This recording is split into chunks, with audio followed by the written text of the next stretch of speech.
Hello everyone, c'est moi pour ma vidéo du dimanche. J'espère que vous allez bien et que vous avez passé une bonne semaine.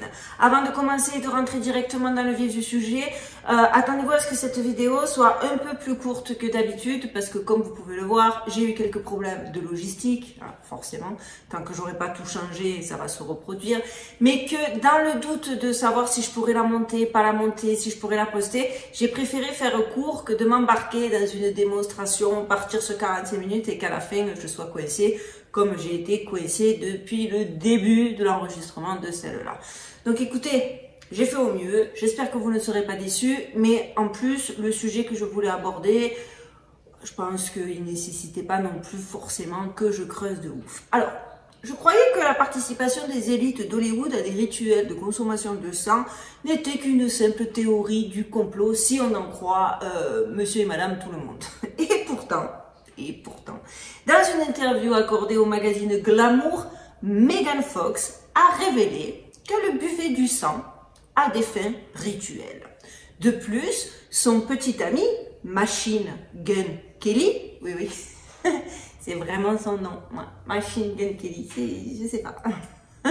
Apparemment, ce cher monsieur a un esprit démoniaque qui plane sur lui, selon ses proches et son entourage. Alors, dites-moi encore que toutes ces théories autour du sang, de l'obligation de sang, de commerce de sang, dites-moi encore qu'il s'agit de n'importe quoi, qu'il s'agit juste d'un délire conspirationniste, et je serais même capable de devenir grossière.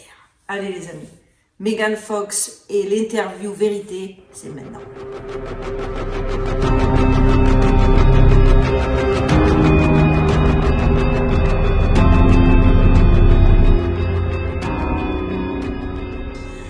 Effectivement, depuis que Megan Fox et Machine Gun Kelly, alors je vais l'appeler MJK, non en français MGK, comme ça MJ, ça va être plus simple, parce que sinon je vais pas répéter à chaque fois Machine Gun Kelly, déjà que je trouve ça ridicule et que ça me fait saigner les oreilles, ça va m'éviter en plus que ma langue fourche. Donc, depuis qu'ils sont ensemble et depuis surtout qu'ils sont devenus célèbres, les choses sont pour eux devenues très très bizarres. Mais ce genre de bizarrerie, vous comme moi le savons, est en fait la norme à Hollywood. Megan Fox et MJ sont simplement plus transparents à ce qu'on dirait à ce sujet que la plupart des autres. Ou alors plus transparents, ou alors c'est un step en avant, puisque comme je vous l'ai dit, on ne se cache plus, on ne se dissimule plus, tout est servi sur la table. Cette relation bizarre entre deux pions de l'industrie a été rendue publique pour la première fois dans la vidéo de MJ, Bloody Valentine. Si vous vous fiez, là je vous en ai mis quelques-uns qui doivent défiler en ce moment sur votre écran aux lyriques et aux paroles. Bon, on voit clairement que ce qui est dit dans la chanson, fallait le prendre au pied de la lettre et que ce n'était pas juste, comme certains déjà à l'époque l'avaient prétendu, d'une simple métaphore ou de la poésie un petit peu gore. Bref, depuis lors, le couple n'a cessé de faire allusion à son obsession pour le sang de l'autre.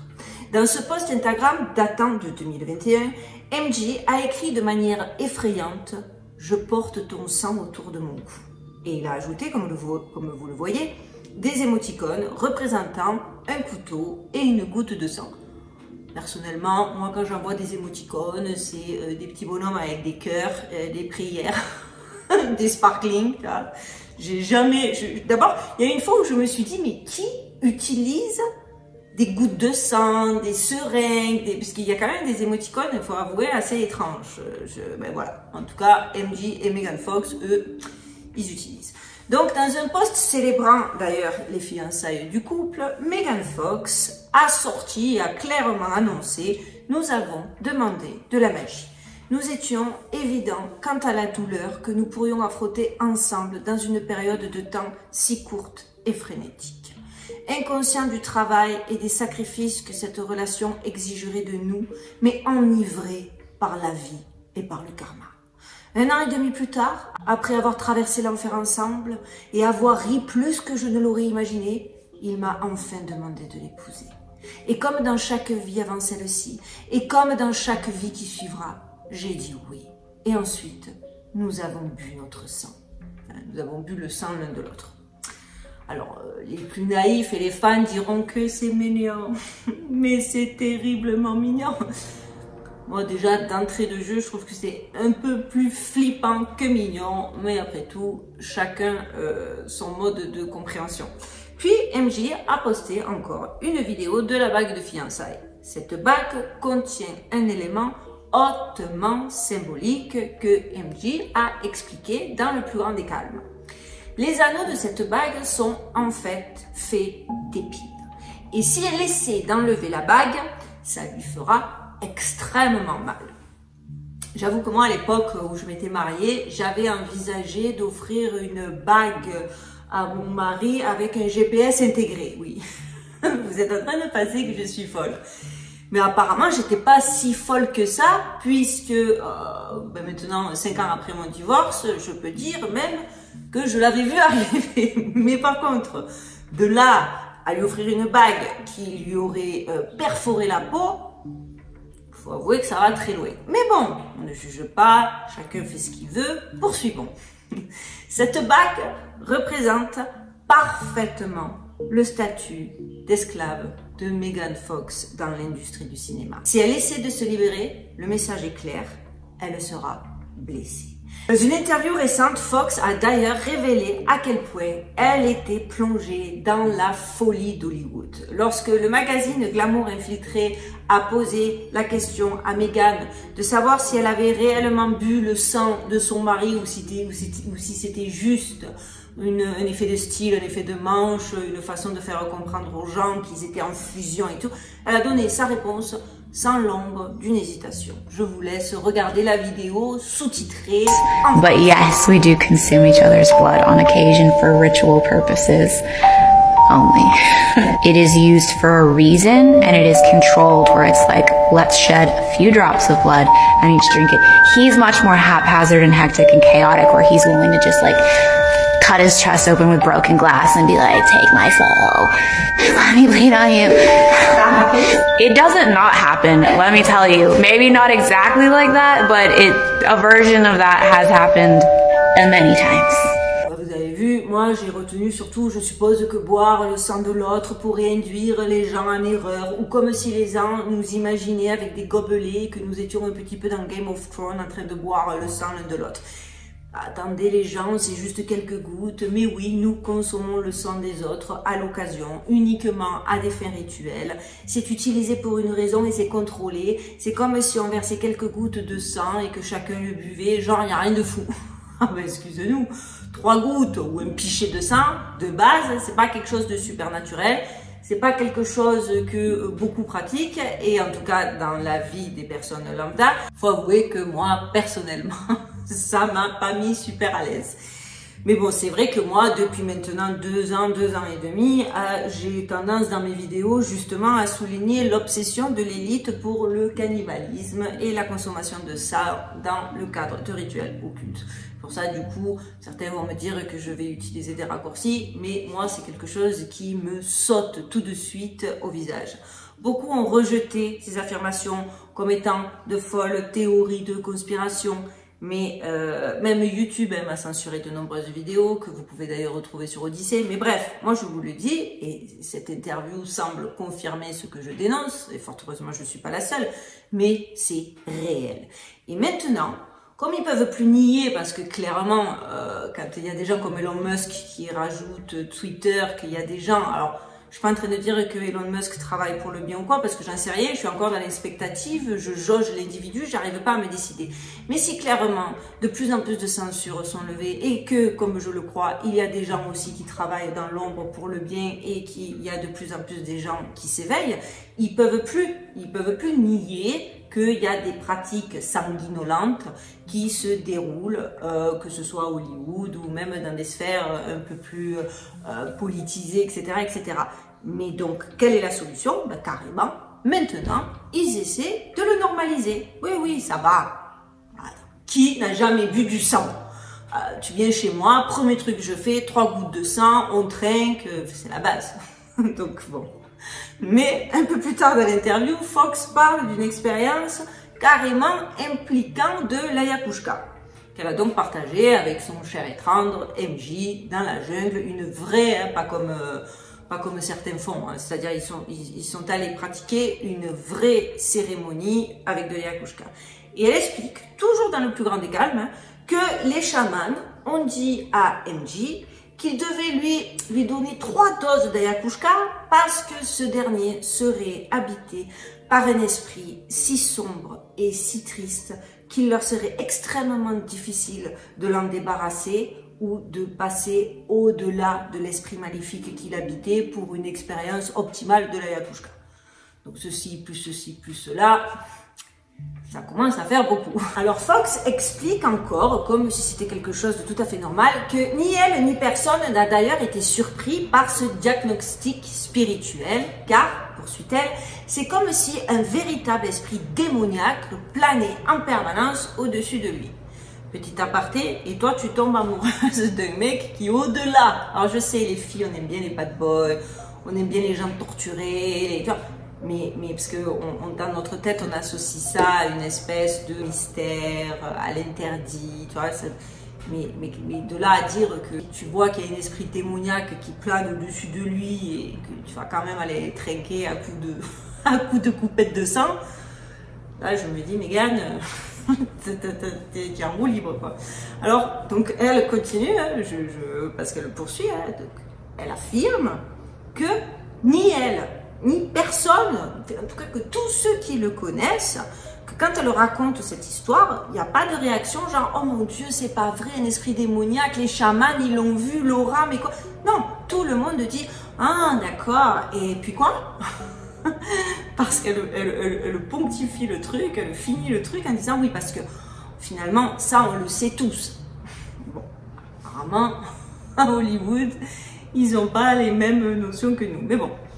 Vous ne serez pas non plus étonné d'apprendre que Megan Fox et MJ sont souvent vus avec Travis Barker et Kourtney Kardashian et que s'ils se fréquentent autant, c'est que bien évidemment, ils partagent des intérêts communs. Plus tard, toujours dans l'interview de Glamour, ils interrogent Megan Fox sur ce qu'ils font éventuellement lorsqu'ils se retrouvent en double date avec Kourtney et Travis. Et alors, la réponse de Fox a été plutôt vague et évasive. Certainement. J'imagine, parce que la vérité bouleverserait probablement les lecteurs du magazine Glamour. Tu t'imagines si elle rentre dans la confidence? On adore s'imbiber de sang et puis manger des enfants. Ça serait, faut avouer, ça serait un petit peu chelou. Mais voici quand même quelques indices. Je vous laisse assembler les pièces de ce puzzle hyper facile, vu les photos qui vont se mettre à défiler. Alors, dans ce post Instagram, Travis Barker a légendé une photo avec 2 émoticônes, un vampire masculin et un vampire féminin. Cette légende, selon moi, est quand même à prendre au pied de la lettre, vu de ce qu'on sait donc de leurs accointances et autres. Dans les commentaires, Kourtney a écrit « Je veux sucer ton sang ». Travis a répondu « Mon préféré » avec un émoticône de gouttes de sang. Encore une fois, ces commentaires sont à prendre. Enfin, tu peux pas te dire que c'est des effets, encore une fois, je me répète, mais que c'est des effets métaphoriques et que en fait c'est du lyrisme et de la rhétorique. Non, ils sont clairs. Et puis en plus ils sont basiques. Je ne vais pas critiquer, je ne vais pas rentrer dans les clichés. Ces gens-là sont très basiques.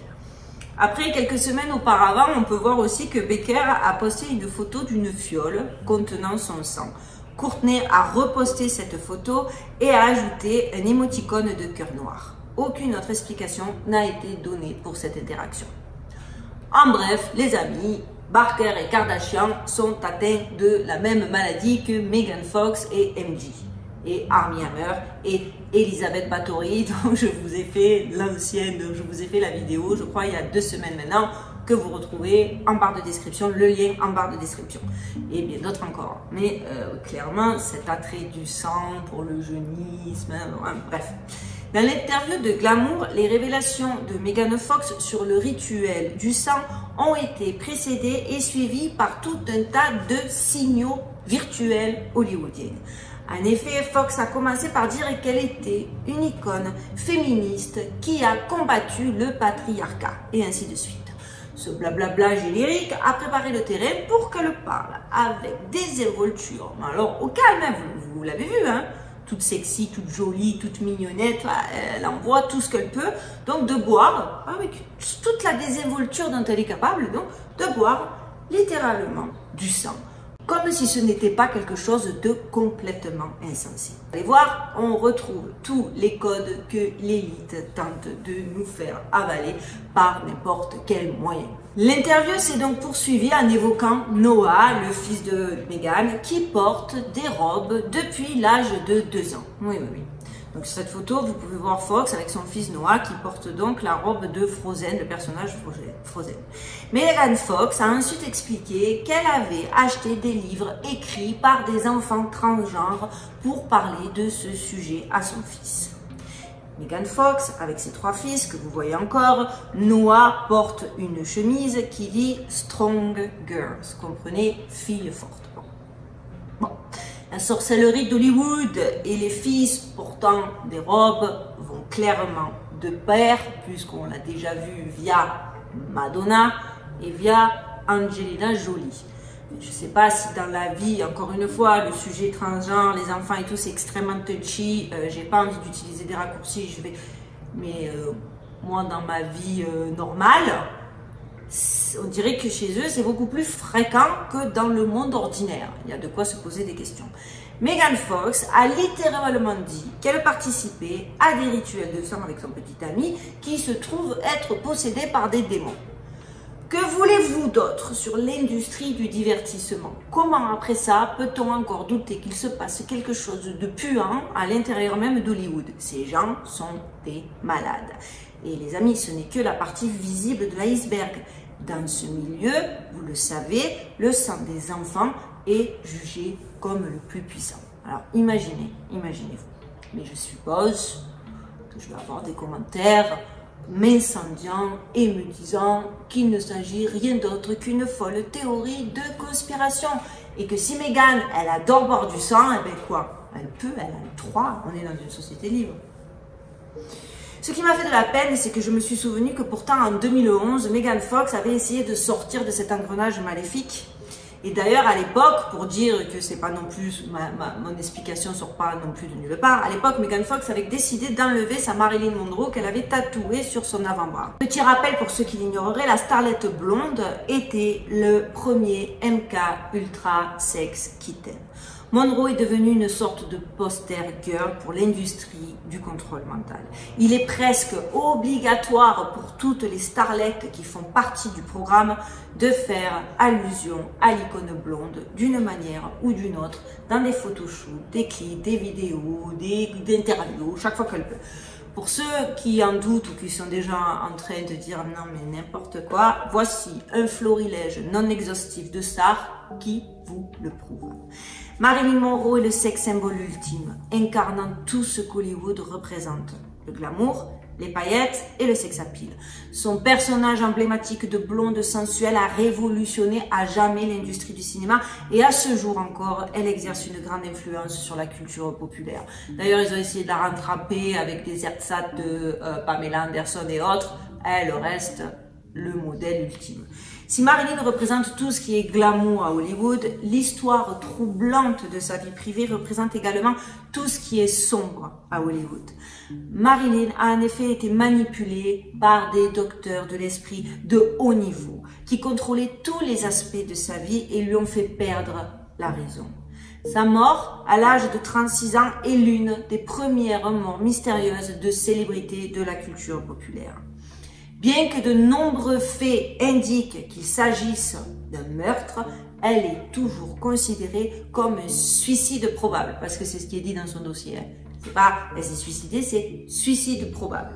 Alors que de nombreuses biographies expliquent les difficultés de Marilyn par des problèmes psychologiques, l'examen des faits concernant sa vie, combiné à la connaissance du côté obscur d'Hollywood, révèle quelque chose de beaucoup plus sombre.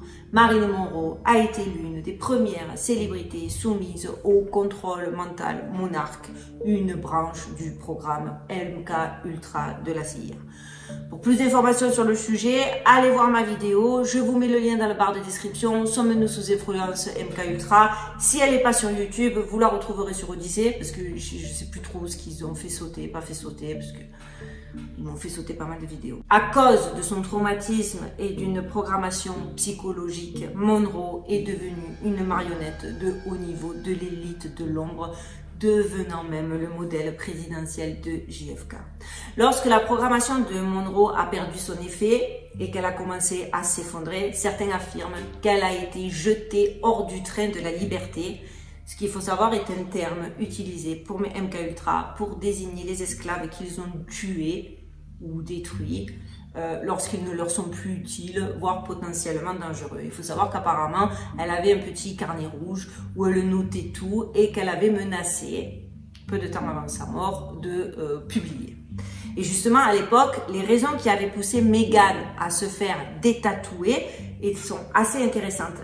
Bien qu'elle ne cite pas directement le contrôle mental, elle a clairement fait allusion à tous les symptômes de la programmation monarque affichée par Monroe, déclarant que Monroe est un personnage négatif car elle souffre de troubles de la personnalité et qu'elle était bipolaire, qu'elle ne veut pas attirer ce genre d'énergie négative dans sa vie. Comme si de base elle ne savait pas à la période où elle s'est fait faire le tatou la vie de Marilyn.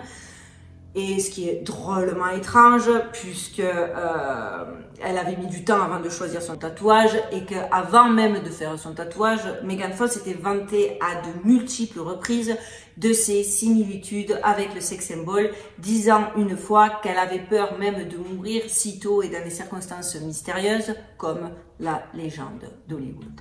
Elle affirmait avoir lu tous les livres jamais écrits sur Marilyn Monroe et que donc elle savait qu'elle pourrait finir comme le sex symbol parce qu'elle luttait constamment avec l'idée d'être une personnalité borderline ou qu'elle avait des accès de schizophrénie légère, qu'elle se sentait habitée par un alter ego et elle avait même dit qu'elle pensait qu'elle avait une sorte de problème mental et qu'elle n'avait jamais mis le doigt sur ce que c'était exactement. Donc la meuf, après tout ça, parce qu'elle disait que ça remontait limite à son adolescence. En étant fan, tu te fais tatouer ça, sachant qu'elle a des papillons monarques aussi ailleurs sur son corps. Donc non. Mais quand il est temps de l'enlever, c'est style, t'as découvert que, bref, on est d'accord, elle avait donc juste bien pris conscience de ce qu'elle faisait et justement se le faire enlever montrait selon moi qu'elle avait pris l'ampleur, toute l'ampleur de certaines choses et qu'elle avait décidé de se sortir de ce panier de crabes.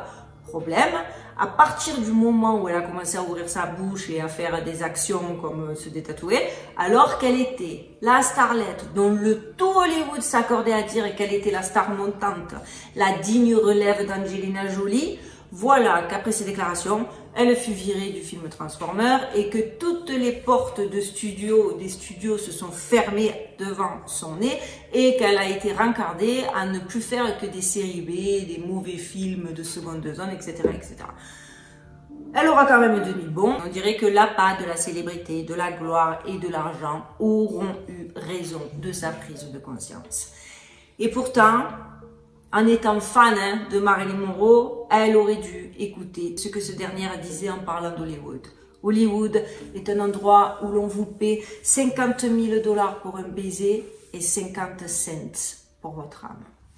Tout est dit. Mais c'est malheureux de voir que les gens ont tendance à se concentrer sur tout ce qui est bling bling et superficiel, alors que juste en étant un peu observateur et en tirant les conclusions qui s'imposent lorsque l'on se décide à prendre en compte les déclarations de stars généralement en fin de carrière ou des stars sur le déclin, etc., ou post-mortem comme des MX, Tupac, Marilyn Monroe, Michael Jackson et j'en passe, on ne peut plus nier la noirceur d'Hollywood. Et pourtant, pire, dites-vous que le comble de l'ironie, c'est que quand du coup vous osez vous inquiéter de l'influence que tout ça peut avoir sur les enfants et les adolescents qui, loin d'être à l'abri de ce genre de délire, risquent non seulement de trouver ça normal, mais pire, de carrément essayer de le reproduire, car pour eux, la consécration ultime, eh bien, on vous traite de conspirationniste. voire carrément de barjots, quand tout simplement on ne vous censure pas. Alors qu'on est d'accord, ne serait-ce que par rapport aux incidences de l'influence que ça peut avoir, les gens qui dénoncent ce genre de procédé, ce genre de discours, ce genre d'action, on devrait en tout cas pas les censurer, pas les féliciter, mais ils devraient être considérés comme comme des gens d'usage de nécessité publique. D'ailleurs, en parlant de ça, je me suis fait un peu dégommer suite à ma dernière vidéo sur Boogie Woogie. Pas que cela m'a traumatisé ou même piqué, hein, mais plutôt cela m'a permis de me rendre compte que beaucoup de choses échappaient à la majorité. Spécialement à ceux qui ne savent pas ou ne veulent pas vivre avec leur temps. Ceux qui sont restés cristallisés dans une époque et qui ramènent tout à une comparaison. Limite, archaïque, pour ne pas dire irréaliste, voire carrément insensé. Les gars, sans vouloir vous offenser, ni vous manquer de respect, entre les années 1990 et de nos jours, 2022, il n'y a plus trop rien à voir. Enfin, si vous n'avez pas réalisé que les réseaux sociaux ont littéralement changé la face du monde et que les impacts d'aujourd'hui sur la jeunesse ne sont absolument plus les mêmes qu'il y a 22 ans, excusez-moi de vous dire que soit c'est du déni, soit de la pure crétinerie. Donc à tous les naïfs, faut pas dire autre chose, qui ne saisissent pas bien les répercussions de TikTok ou autres Instagram, Snapchat et compagnie, et toutes les méthodes de manipulation qui découlent de ces algorithmes et de ces intelligences artificielles, de grâce, renseignez-vous, ou du moins évitez de critiquer agressivement ceux qui tentent de sensibiliser les gens ou encore de jeter de l'opprobre sur des parents qui tentent de faire de leur mieux mais qui, comme vous clairement, sont dépassés. Car je le dis et même je le crie à tous ceux qui croient qu'il suffit de mettre un contrôle parental sur un ordinateur pour pouvoir dormir sur ses deux oreilles et qui pensent qu'ils ont coupé tous les accès possibles à toutes les mauvaises influences, laissez-moi vous dire les gars, vous êtes pas prêts. Et c'est la mère d'un adolescent qui vous le dit. Donc, oui, j'ai l'air un peu agacée, je le suis peut-être. Donc, plus piqué que ce que je le croyais. Mais à un moment donné, faut pas pousser mémé dans les orties. Déjà, je ne comprends pas, moi, le côté agressif. Même si, admettons, tu fais des erreurs dans une vidéo ou que tu n'as pas les mêmes bases de recherche, sachant que je fais mes recherches en anglais et que mon IP est aux États-Unis et que de ce fait, par la force des choses, et si tu sais pas, si tu veux avoir une vague idée de comment ça fonctionne, tu n'as qu'à regarder The Social Dilemma pour comprendre comment l'algorithme de Google fonctionne. Je n'ai peut-être pas les mêmes informations. Donc peut-être c'est toi qui as raison, peut-être j'ai fait des erreurs, peut-être effectivement, mais entre nous soit dit, à partir du moment où l'intention elle est de protéger, de divulguer une information et de sensibiliser les jeunes au monde dans lequel, le monde métaverse dans lequel on est en train de les basculer sans plus de conscience morale que ça. Au moins sois sympa, tu vois. J'espère que tu m'as compris. Je ne citerai pas de nom parce que voilà les amis, j'espère que cette vidéo vous aura plu. Merci pour la semaine dernière. J'avais peur que quand je suis partie un peu en roue libre à la fin de la vidéo, vous vous disiez que j'avais lâché la rampe et vous avez été hyper rassurant et apparemment on est bel et bien tous sur la même longueur d'onde. C'est pour ça que je pense que je vais me permettre de plus en plus de sortir un petit peu de mes gonds et de parler sans m'auto-censurer comme je suis, comme je le ressens, parce que de toute façon, et ça, je le répète, et je le signe, et c'est qu'à partir du moment où ton intention, elle est dans la bienveillance et dans l'amour, en vérité, il n'y a rien qu'on puisse critiquer. Voilà, pour aujourd'hui, c'est fini. Je vous souhaite de passer une très bonne semaine. J'espère que d'ici dimanche prochain, j'aurai pu régler tous mes problèmes d'ordinateur, de logistique, etc. Si c'est pas le cas, je vous tiendrai au courant. N'oubliez pas, je suis de plus en plus active sur Instagram. Retrouvez-moi ici. Et on like pour l'algorithme parce que très certainement, cette vidéo va être strikée. Mais j'ai envie de vous dire, comme 90% de mes vidéos, striker signifie pas monétiser. Donc je fais pas ça pour l'argent, clairement. Donc dites-vous que c'est juste pour agrandir la communauté, que la seule façon d'agrandir la communauté, c'est que cette vidéo soit suggérée autant que faire se peut, dans le sens où effectivement, vu qu'elle est non monétisée, YouTube, il fait pas d'argent dessus, pas plus que moi, donc il s'en fout un peu et il la laisse au rencard. Donc pour m'aider, on like à fond, mais à fond. On commente, un like, un comment, ça aide. Quand on fait ça, si on peut partager, c'est le top. Sinon, regardez une vidéo derrière, parce que ça aussi, c'est fait partie, c'est des petites astuces qu'un abonné m'a donné pour qu'effectivement, voilà, je puisse être suggéré plus. Pour les tout nouveaux, on s'abonne. Quand on s'abonne, on clique sur la petite cloche pour avoir des notifications à chaque fois que je ferai une vidéo, sachant que j'essaie d'être là tous les dimanches. Voilà mes amis, je vous dis donc à dimanche prochain. Passez une excellente semaine. Prenez bien soin de vous. Je vous souhaite aussi beaucoup du courage parce que là, c'est compliqué. En ce moment, j'avoue, c'est très compliqué. En plus, par rapport à dimanche dernier, je sais que vous devez être abattus. Bien qu'il n'y avait pas trop, qu'on soit clair, il n'y avait pas trop de surprises non plus. Vous vous y attendez, mais j'imagine que moralement, j'y étais il n'y a pas si longtemps que ça, hein. Et moi, en plus, il est très vieux, le monsieur. Il est un peu perdu. Donc, je sais très bien ce que vous éprouvez. Donc, écoutez, haut les cœurs, courage, on est ensemble. N'oubliez pas, vous n'êtes pas seul. Je pense à vous. Je vous dis à très bientôt. Et surtout, stay safe, les amis.